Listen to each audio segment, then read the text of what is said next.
the age of 26. Okay? Nah, dari artikel ini, ya terus terang pada saat ini saya sempat rada bingung ya, maksudnya kok bisa sih orang ini sukses di usia muda padahal dari tampangnya kayaknya biasa-biasa aja ya, nggak ada perubahan, tampangnya biasa-biasa aja tapi kok bisa sukses, oke? Nah tapi disinilah, walaupun pada saat itu saya tidak mengerti, tapi saya menyadari satu hal, bahwa mungkin saja seseorang anak muda bisa mewujudkan mimpinya dan bisa sukses di usia muda. Dan kalau dia saja bisa, saya yakin saya pun punya kemampuan yang sama untuk bisa mewujudkan mimpi-mimpi saya. Ya, jadi di bab pertama disitulah ketika Anda membaca, ya ini koran aslinya yang waktu itu saya baca. Dan disinilah akhirnya muncul sebuah tekad. Berarti ada jalannya, dan jalannya adalah dengan memiliki usaha saya sendiri. Okay? Dan akhirnya begitu saya lulus kuliah, singkat cerita, ya.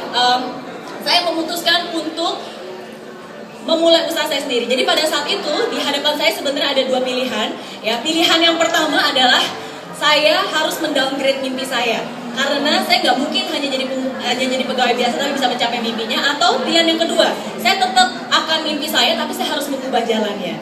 Dan menurut saya ini sesuatu yang penting. Kita harus tahu kemana kita mau pergi. Kita harus tahu apa mimpi kita. Karena kalau kita tidak pernah tahu kita mau pergi kemana, maka seringkali kita terjebak di jalan yang salah, ya. Dan ini juga ada quotes-nya di buku Langkah Sejuta Sulung. Oke? Nah, dari sinilah akhirnya seperti saya bilang, saya memutuskan untuk mulai usaha saya sendiri. Tentu saja banyak jatuh bangunnya, ya. Itu sebenarnya udah diceritain di buku sebelumnya, Mimpi Juta Dolar, ya. Tapi khusus buku Langkah Sejuta Sulung ini kita memfokuskan kepada hal-hal yang belum saya ceritakan. Dan dari situlah akhirnya, kalau Anda tahu, saya pernah ikut seminar Anthony Robbins, oke? Dan itu terjadi ketika saat saya sudah kelar attachment, dan pernah baca ceritanya di mana saya berlari-lari pengen dapetin fotonya. Penasaran nggak fotonya seperti apa? Ya, penasaran ya. Nah, ini adalah fotonya. Foto yang saya dapatkan setelah bersusah-susah payah mengejar beliau. Nah, tapi foto ini akan selalu saya kenang. Beda nggak mukanya? Beda. Beda banget ya, beda banget lagi. Nah, tapi foto ini akan selalu saya kenang karena inilah mungkin pencapaian pertama saya. Di saat pada saat itu begitu banyak yang saya lakukan dan begitu banyak kegagalan.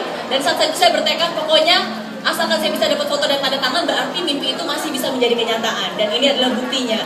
Jadi inilah sesuatu yang terus-menerus menguatkan saya. Nah, jadi setelah saya ikut seminar ini, kalau di buku Langkah Juta Sulung mungkin pernah dibaca ya, akhirnya saya pun mulai ikut seminar lain. Dan pada saat itu karena nggak punya uang, jadi saya mulai bekerja sebagai kru, ya, mulai jadi usher, ya, yang bagian registrasi. Nah, sampai akhirnya saya diberikan kesempatan untuk bisa mulai jualan apa pada saat itu? Tiket seminar. Jualan tiket seminar, ya. Nah, terus terang pada saat itu saya sampai saya belum tahu bahwa sebenarnya saya punya sebuah kesempatan atau sebuah keahlian untuk bisa menjual. Banyak keraguan. Nah, tapi disitulah mungkin seperti yang saya ceritakan dalam buku Langkah Juta Sulung, kadang-kadang kita tidak akan pernah tahu kemana hidup ini akan membawa ke kita. Dan kadang-kadang kita bingung, kenapa sih saya harus melalui semua ini? Tapi nggak pernah ada langkah yang sia-sia. Semua langkah itu pasti ada maknanya. Dan pada saat itulah akhirnya saya mulai terekspos dalam dunia sales, yang mulai dari jualan tiket, ternyata bisa. Dan akhirnya singkat cerita, saya memutuskan untuk terjun ke dunia sales begitu saya lulus. Ya, jadi setelah kegagalan bisnis yang ada di buku Mimpi Juta Dolar, yang pernah ditipu orang, pernah main saham, ya, itu nggak diceritain lagi di sini karena semuanya udah di buku sebelumnya. Tapi di situ akhirnya saya memutuskan untuk terjun ke dunia sales. Oke? Nah, akhirnya saya lulus kuliah. Ini foto graduation saya. Udah mulai berubah tampangnya?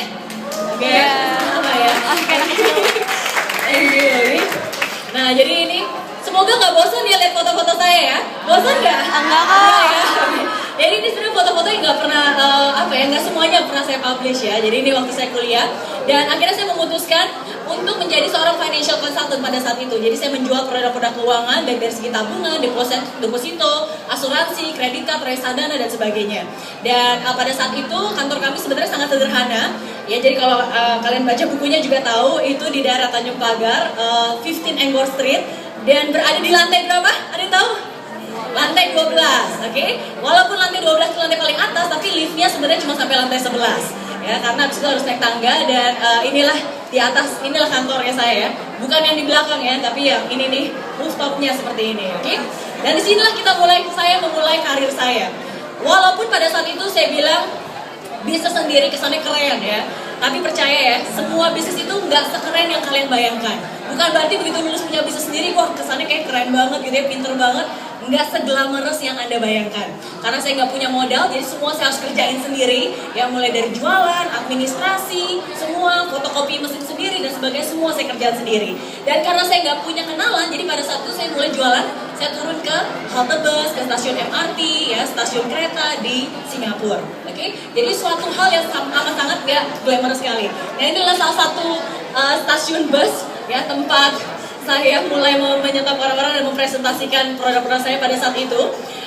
Tapi saya percaya bahwa orang yang bekerja keras akan menciptakan keberuntungan bagi dirinya sendiri. Ya, ini adalah kutipan dari buku Langkah Juta Suluh juga. Oke, nah tentu saja nggak mudah untuk seorang mahasiswa, seorang sarjana, udah lulus ya sarjana, tapi bukannya kerja di kantoran ya dengan gaji yang lumayan, tapi memutuskan untuk menjadi bisnis dan turun ke jalanan untuk jualan bahkan di halte-halte bus.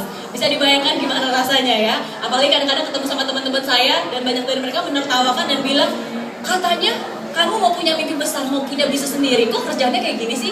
Masa seorang sarjana mau-maunya kerja seperti ini, berdiri seharian di halte bus, di halte MRT, pastinya nggak mudah. Tapi itulah harga yang harus saya bayar untuk kesuksesan saya. Dan saya percaya, saya bekerja itu bukan untuk gaya-gayaan. Buat apa gengsi? Asalkan pekerjaan itu halal, akan saya kerjakan dengan sungguh-sungguh. Dan disitulah saya temukan satu rahasia kehidupan. Bahwa kalau kita belum bisa melakukan hal yang besar, lakukanlah hal yang kecil dengan jiwa yang besar. Saya ulangi ya, kalau kita belum bisa melakukan hal yang besar, lakukanlah hal yang kecil dengan jiwa yang besar. Oke? Terima kasih buat Anda semua. Dan disitulah saya mulai menapaki langkah-langkah saya. Ya, walaupun gak mudah, ya, tapi kita harus menyemangati diri saya sendiri. Dan biasanya caranya gampang, tarik nafas yang panjang, senyum, dan mulai melangkah dengan keyakinan. Dan disitulah akhirnya, perlahan demi perlahan saya mulai melangkah dan melangkah dan melangkah. Dan ternyata sekecil apapun langkah kita, asalkan kita terus melangkah, kita pun akan sampai ke tujuan.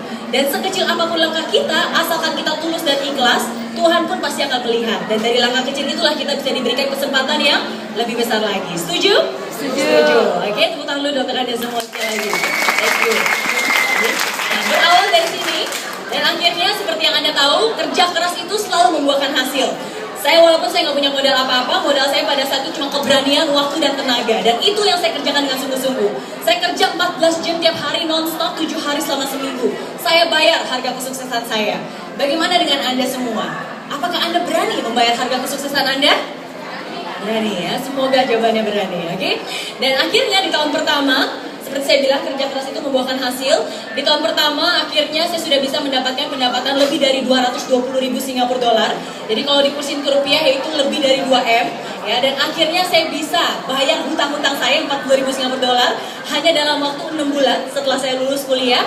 Dan disitulah akhirnya saya mulai punya modal untuk bisa nyewa kantor di Singapura, bisa mempekerjakan pegawai, ya bisa merekrut staff. Oke? Dan akhirnya inilah tim pertama saya, ya Mary Riana Organization, yang saya dirikan di Singapura. Oke, tepuk tangan dulu buat Anda semua. Mungkin dari tim medianya Gramedia bisa tolong dibenarkan slide-nya. Ini mungkin tinggal resolusinya dibuka. Oke, nggak apa-apa, dimatiin dulu sebentar.